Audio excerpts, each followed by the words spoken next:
Did you wake up one day wondering how you ended up in the shit show of life, where the only joy you find every day is doom scrolling TikTok, silently wondering why you had to relearn how to part your hair in the middle, and laughing at cat videos?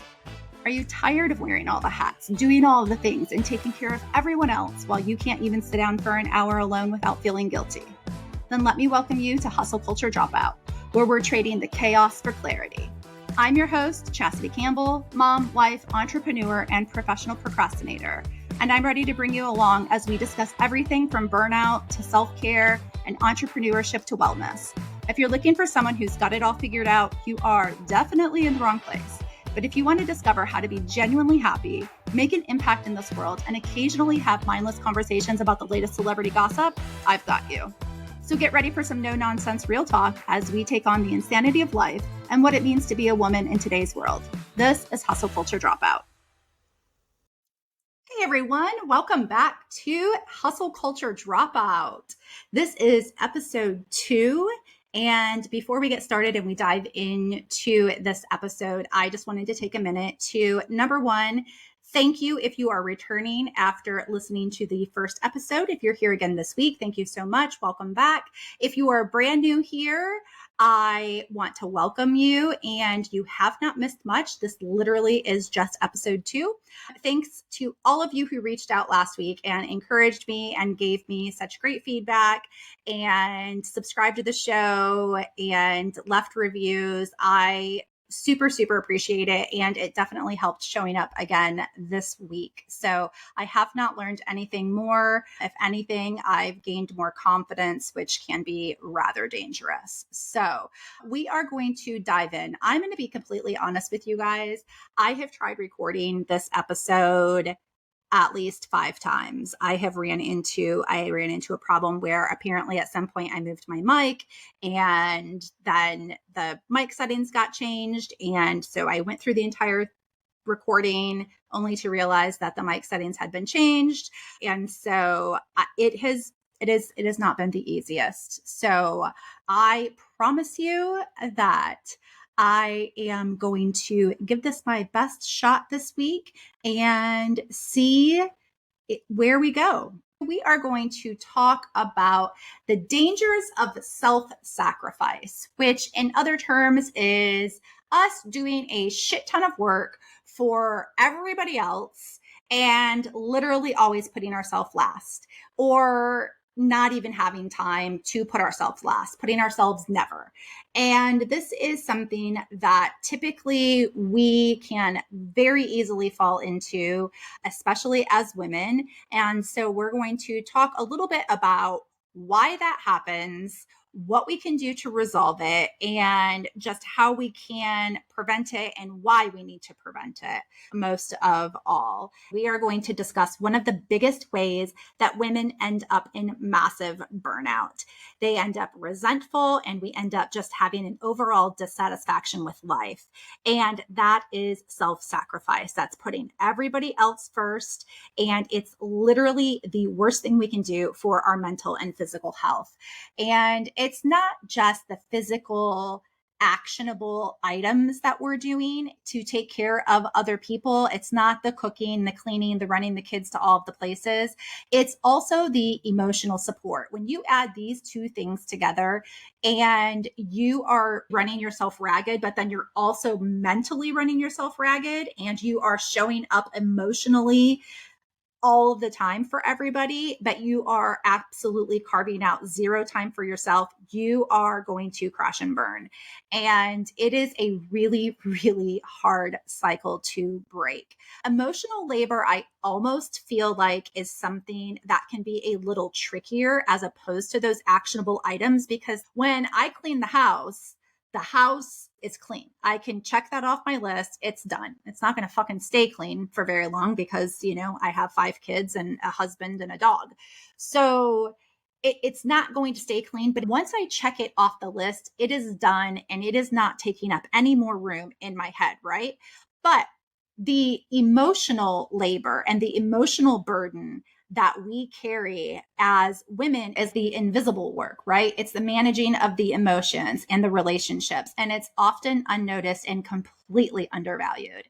And so some examples of that are listening and providing emotional support. So whenever you're there to listen or you offer comfort, maybe your kiddo's calling home from college and they're just having a really hard time adjusting, you're that person that they're talking to. You're the shoulder to cry on, right?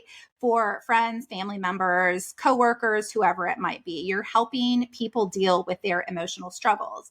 And these are often the things that just don't go away right away, right? It's not like cleaning the house where you've completed the task and now you're done. You're going to have this phone conversation with your daughter and she's struggling a bit and she's having a hard time adjusting to college, and you're now going to be worried about her. That now is going to take up some mental space in your brain, right? So when you continue to add all of those things on top of each other, it's another way that you can become emotionally exhausted and just not have the time or the energy to invest in yourself because you're providing so much for everybody else. Another example of emotional labor is all of those little bitty baby details that you have to remember when you're a parent or when you have a lot of different things happening in your life. You're juggling a lot of different responsibilities. And so this is like your little mental calendar, right? You have to remember to take the dog to get their vaccinations. You have to file your taxes. You have to remember to schedule dental cleanings for everybody. Your husband has a really odd looking skin tag that he needs to have looked at, because if not, you're going to like rip it off when he's sleeping in the middle of the night, or you're going to completely lose your mind because it's disgusting. And so those different things just take up space, right? They just take up space in your brain. Those are all of the emotional support items and the emotional labor that we provide to other people, which leaves less time for us to get our own mental health and our own emotional baggage dealt with, right? Like, I don't need other people's emotional baggage. I have enough of that shit on my own. But that's what we do. We take on emotional labor on top of doing all of the other running around that we do and meeting all of the other demands that we have to meet with life, right? And sometimes that comes as a result from the natural role that we might fall into with like our relationships. Women typically carry a heavier load of the emotional labor due to societal roles and expectations. And that extra load can be exhausting. You have now put so many other people's problems in your brain that you don't have time to kind of sort through your own mental struggles, and it will affect our overall well-being. And so it's time that we take a minute to acknowledge that, and then to start to figure out how can we delegate and how can we share some of that emotional labor. And if we don't figure out how to do that, what is going to inevitably end up happening is our little soul is going to start to rot away and die this like slow, painful death until you wake up one day and you're like, who the fuck am I? And I hate all these people around me. That they just keep sucking me dry. They always fucking want something from me. And that is definitely not the attitude that you want to have. And so we're going to talk about how we ended up in this bullshit myth to begin with, and what are we doing that is contributing to that cycle, and how can we change it. And so, like I mentioned earlier, part of the issue with this self-sacrificing idea is that this is how society expects us to act as women. It's societal expectations, it's cultural conditioning, right? And it's often just society saying women are the caregivers and the nurturers and men are the providers. And those are the roles we fall into. Many of us have been raised that way, with this idea that it is a woman's job to provide the emotional support for the people in her life, as well as do all of the other garbage that you don't want to be doing. And there's a pressure to conform. There's this idea that if you do not do it that way, people will start to look at you differently, and you fear being judged or being rejected. We have a definite fear of rejection, a definite fear of looking different or being judged.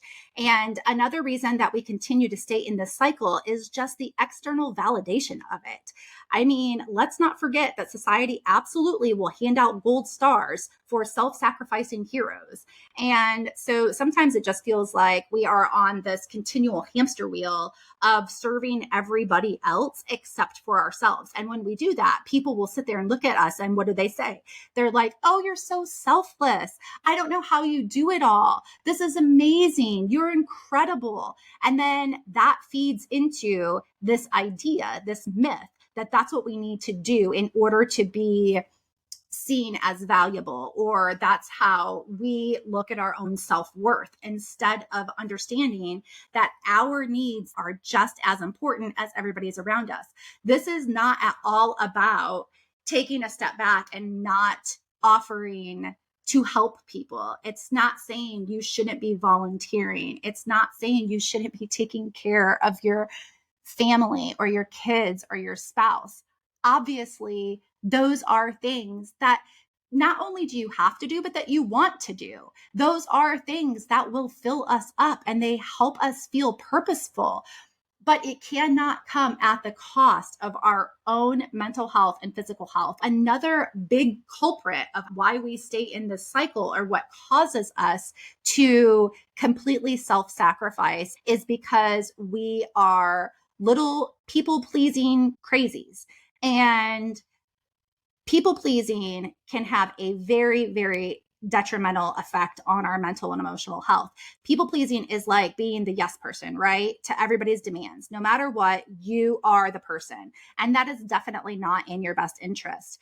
And the impact of this on our mental and emotional health is literally a one-way fucking ticket to stress, anxiety, depression, emotional exhaustion.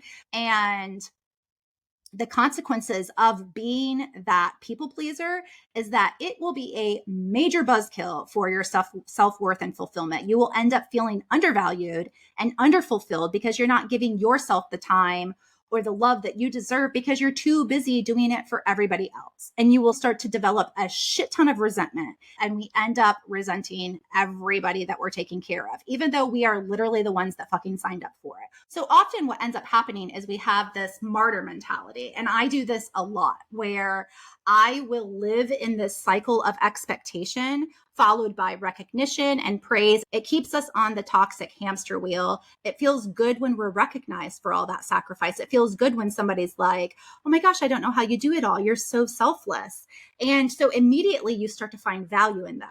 Even though you hate doing it all and you want to poke your fucking eyes out and your life is miserable, you're getting that compliment, and it is enough to give you a boost, right? To keep you coming back for more, even though it's short-lived. So then you do it more to get another boost, and you're literally getting a dopamine boost from it. So do you know what else gives you a dopamine boost?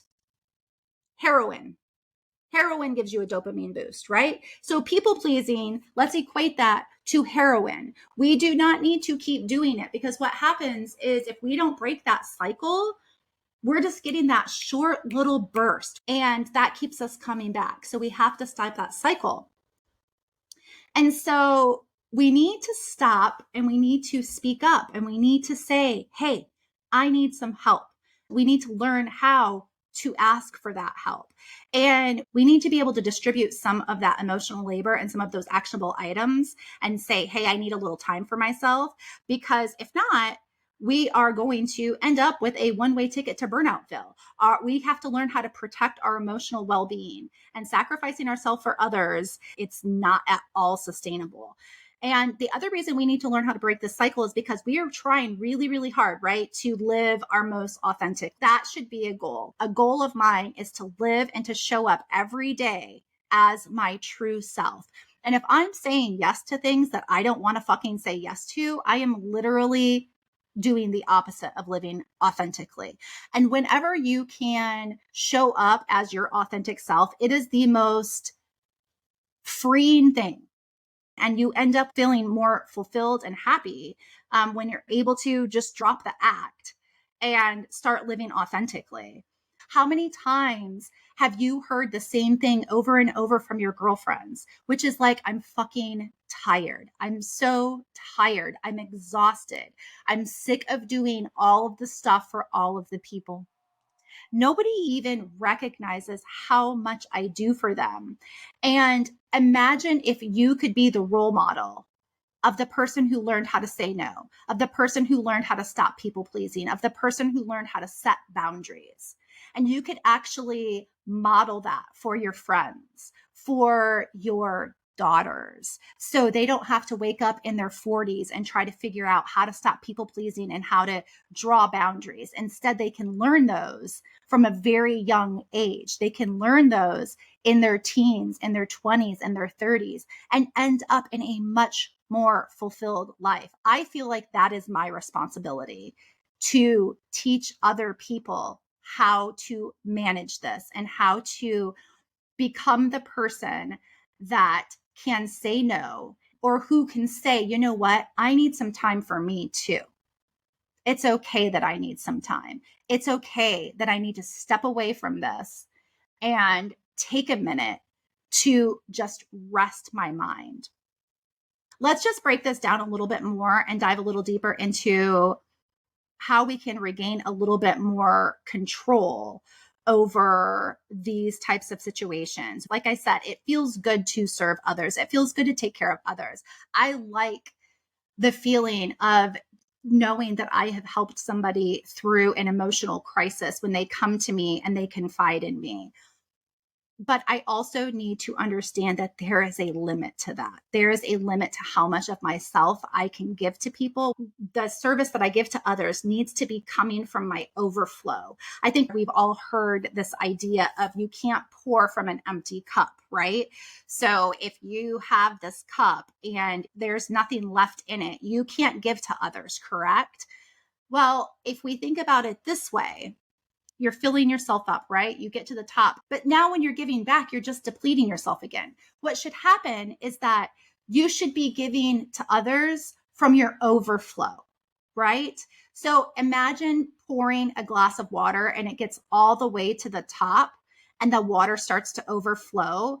All of that overflow is what you can be giving to other people, because at that point, it's not depleting you. It's not taking away from you. You fill up your cup and then you give that overflow and that abundance to everybody else around you, because at that point you're never going to feel depleted if that's the way that you do it.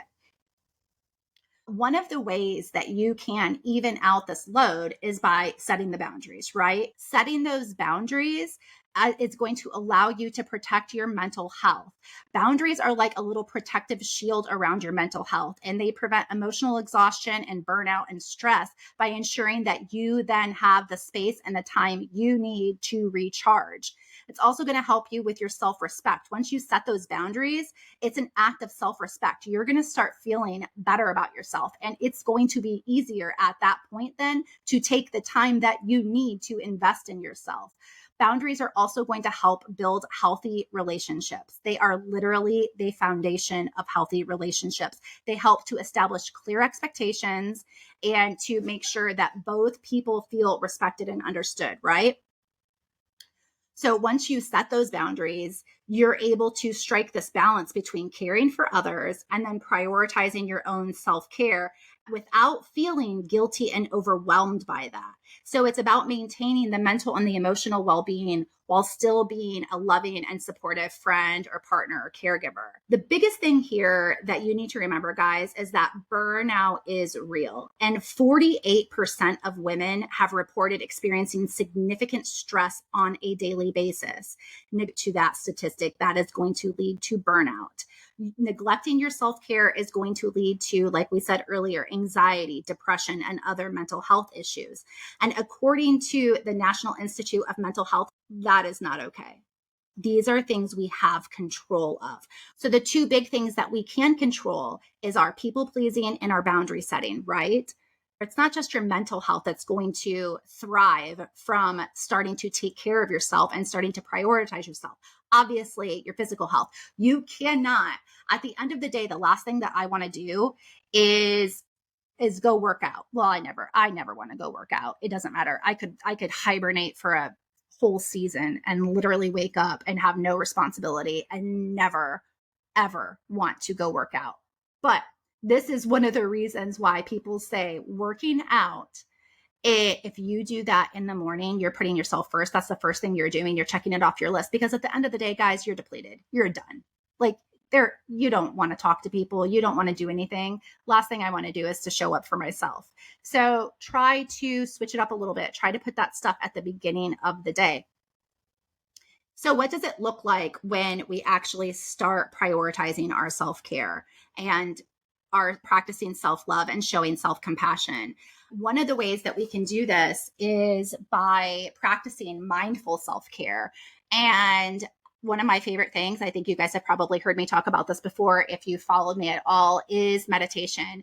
But I'm not asking you to like become a monk. Okay, guys, this is not Jay Shetty shit. Okay, this is just taking 5 minutes, 7 minutes, 3 minutes to focus on your breath, to find out what type of meditation feels beneficial to you. So I first implemented meditation into my life out of necessity because I was having a really hard time falling asleep. And so I created this whole nighttime routine, and meditation was part of it. One of the things that I do when I have to start any type of habit is that I have to start very small. And it's hard for me because I want to go all in, but I'm not successful if I do it that way. I have to take little baby steps, right? And so starting a meditation practice for me was very much like that. I would go a couple minutes, I would do it a little bit, my mind would start to wander and I would just give up. But I kept building on that. So I got to 5 minutes. I'm really not that much further ahead now. I'm at 7 minutes. This is just basic meditation. This is a great, great way to ground yourself and to take care of yourself. And it's super quick and it's super easy. The next thing you can do, like I said, setting those boundaries, establishing the boundaries, saying no when it's necessary. That is a literal form of self-compassion. It prevents overcommitment. It protects your mental health and your emotional health. And we're going to really, really dive into that in episode 3. But it just allows us to carve out a path to live our most authentic life, along with being an important part of our self-care practice. And I know tons of us have a hard time with boundaries. I still struggle a lot. I'm getting much better about that. The other thing is just trying to surround yourself with a supportive community. The more like-minded people you have in your corner who encourage you to take a break and take care of yourself. I have friends that will look at me and be like, dude, you are spiraling out of fucking control. Get a grip, take a minute, take a beat for yourself, and they can recognize it. Make sure you have some people in your life that value that. Make sure you have some people who value self-care, who understand how important it is to have that practice in your life.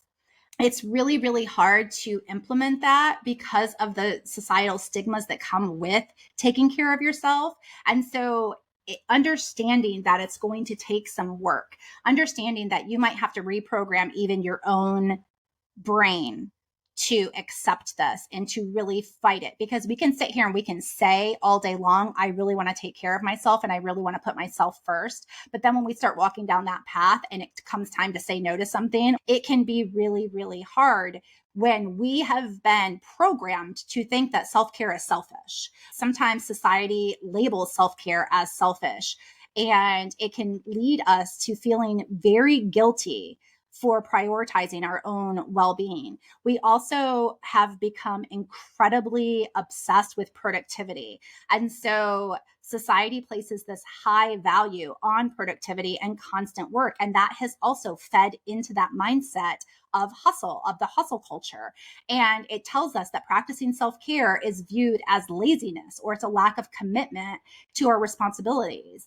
And that is just not the case, but it takes some work to flip the script on that. It takes some work, and it might feel a little foreign because so often that is what has been programmed into us. Another reason why we might find practicing self-care is hard, or one of the obstacles we might have to overcome, is external expectations. So we have friends and family, or maybe even coworkers or colleagues that have this expectation that we are always going to be available to support them, right? So this comes with like that boundary of, I'm not answering work emails after a certain time in the evening because I need to shut off and like mentally prepare myself for the next day, right?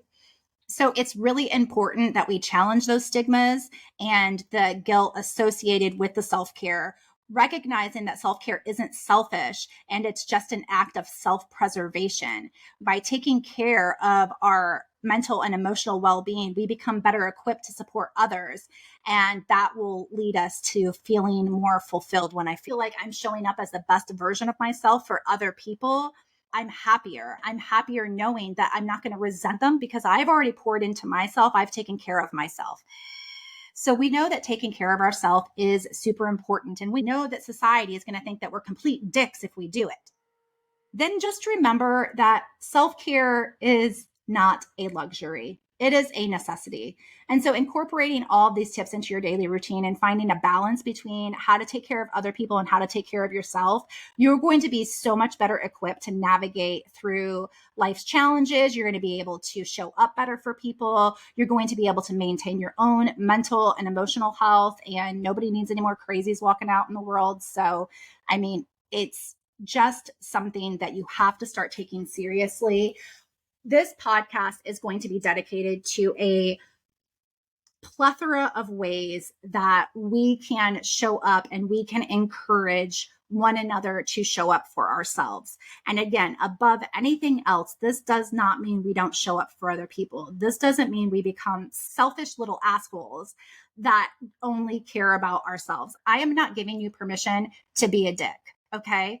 But what I am saying is that you are just as important as your neighbor Sally, who you made a casserole for because her husband died.